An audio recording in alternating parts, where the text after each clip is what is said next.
Hello student, good morning all of you.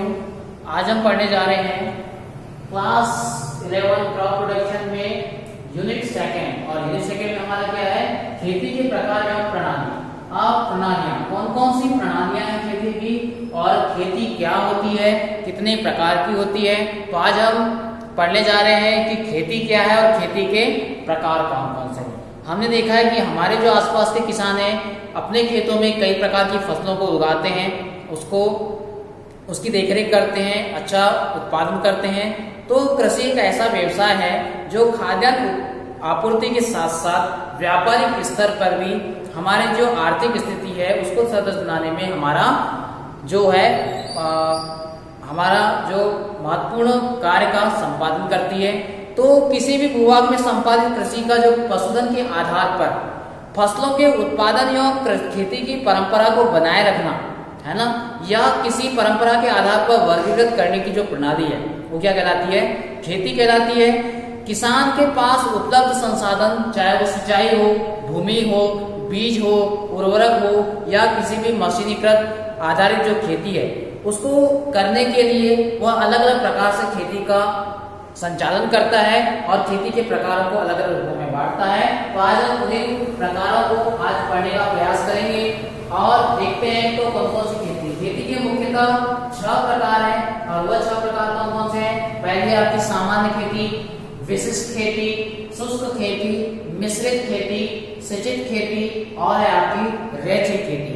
तो आज हम पढ़ेंगे खेती के प्रकार में सामान्य खेती क्या होती है ना, किस किस प्रकार से सामान्य खेती की जाती है। तो खेती के अन्य प्रकारों को हमने देखा, ये प्रकार 6 प्रकार से होते हैं। ये 6 प्रकार आपको याद होने चाहिए और थोड़ा सा इनको नोट्स बनाएं आप लोग, कॉपी में नोट्स करके इनके बारे में लिखें और इनको पढ़ने का प्रयास करें, ठीक है। तो आज हम पढ़ेंगे सामान्य खेती क्या होती है। तो बच्चों, सामान्य खेती मतलब जब किसी फार्म का संगठन होता है कई वस्तुओं या पदार्थों के उत्पादन के लिए। मतलब फार्म का मतलब होता है, हमने पोल्ट्री फार्म के बारे में सुना है, हमने किसी कृषि फार्म में मतलब जो चावल है उसका फार्म बनाए, किसी खेत में गेहूं लगा दिए, गेहूं का फार्म अपने बनाए, गन्ना लगा दिए शक्कर या गुड़ की उत्पत्ति करने के लिए, तो एक अलग फार्म हो गया।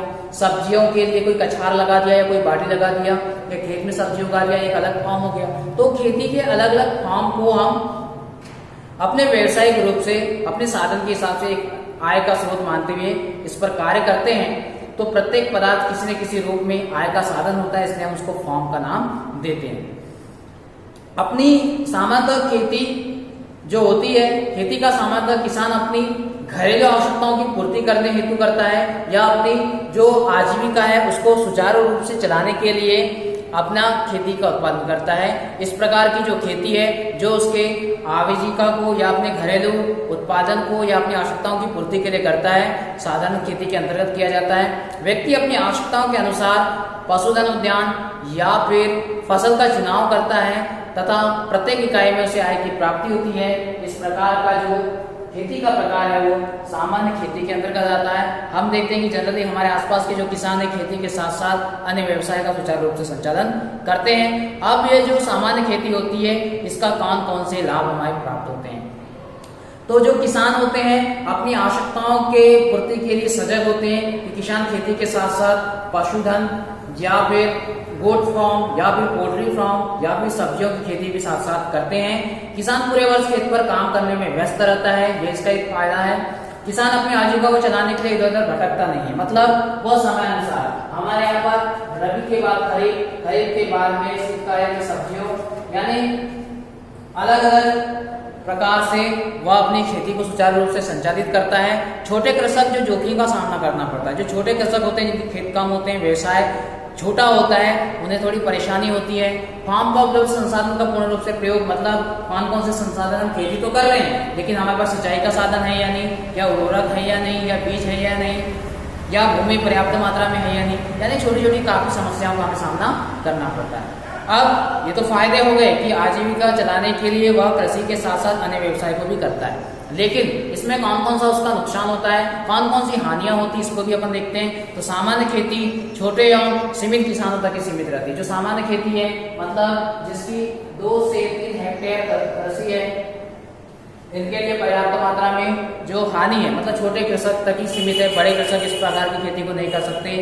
इसमें किसान अपने फार्म में एक व्यवसाय के रूप में विकसित नहीं कर सकता। फार्म को एक व्यवसाय यानी बड़ा विस्तृत रूप नहीं दे सकता। मतलब एक छोटी बाड़ी है या कछार है, उसमें छोटी सब्जियां लगा लिया, मतलब अपने घरेलू खर्च के लिए, उसको अपन मंडी में बेच करके उसका लाभ प्राप्त नहीं कर सकते।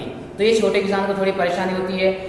फार्म पर साल भर वो काम करता है, छोटा खेत है, 2-3 फसल देगा तब जाके उसके व्यवसाय में वृद्धि होगी, उसकी आवश्यकताओं की पूर्ति होगी, इसलिए वो साल भर मेहनत करता है, उससे कोई अतिरिक्त समय नहीं मिल पाता है, इसलिए भी वो क्या होता है, थोड़ा सा संकट का सामना उसे करना पड़ता है, उसे छुट्टियां नहीं मिलती है। तो इस प्रकार से सामान्य खेती के हमें लाभ हानि रहता है। सामान्य खेती क्या होता है इसके बारे में देखिए। फिर है हमारी विशिष्ट खेती।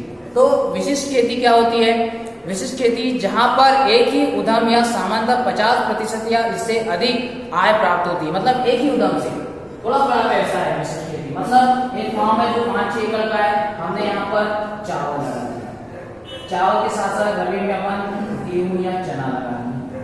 तो इस प्रकार से थोड़ा सा उद्यम बड़ा हो जाता है, एक विशिष्ट दर्जा दिया जाता है इस प्रकार की खेती को।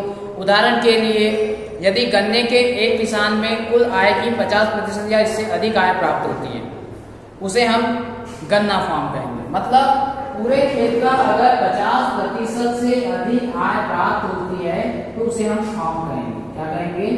फार्म कहेंगे। मान लो हमने चावल लगा दिया तो एक वर्ष में कम से कम 50 से 60% हमने चावल की खेती कर ली खरीफ के सीजन में।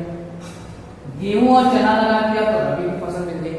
तो इस प्रकार से एक बड़े विस्तृत रूप पर खेती करना विशिष्ट खेती के अंतर्गत आता है। जैसे फार्म के पास में कृषि मंडी होनी चाहिए। मतलब पास में कृषि मंडी, तो चलो भाई हमें ज्यादा समय व्यतीत नहीं करना पड़ेगा, हमारी फसल पककर तैयार हो गई, हम मंडी में बेच देते हैं।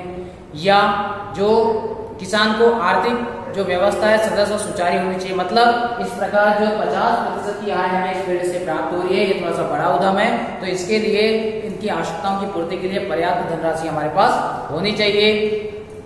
जो किसान है वह उद्यम मौसम के प्रतिकूल दशाओं में अपना प्रभावित नहीं होना चाहिए। मतलब अधिक बारिश हो गई या तापमान बढ़ गया या किसी प्रकार से कोई आपदा संकट आ गई तो उसे किसी प्रकार का ज्यादा नुकसान नहीं होना चाहिए। तो इस प्रकार की विशिष्ट खेती है। विशिष्ट खेती के लाभ और हानियां भी है।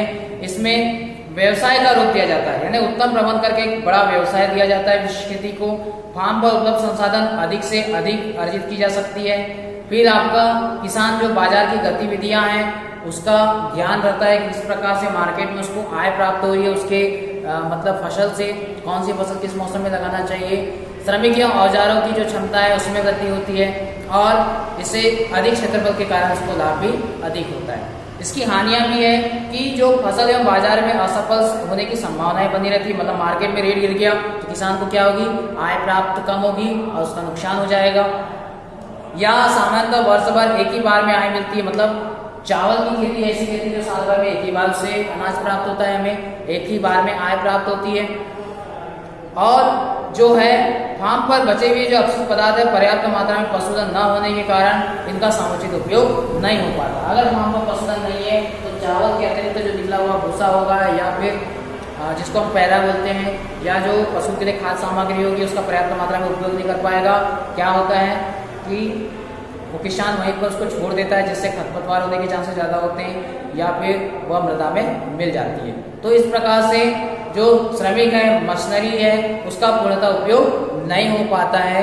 तो इस प्रकार के जो उत्पादित संसाधन है उसमें कहीं ना कहीं किसान अपना नुकसान कर देता है। तो इस प्रकार से विशिष्ट खेती के प्रयोग है। अब जो शुष्क खेती है, मिश्रित खेती है, सिंचित खेती है, रेखीय खेती है, इसको हम आने वाले वीडियोस में पढ़ेंगे। इसको 1-2 बार देखें और बुक से पढ़ने का भी प्रयास कीजिए। Okay, thank you, have a nice day. और आप बच्चों इसकी नोट्स भी आपको बनाना चाहिए। Okay, thank you.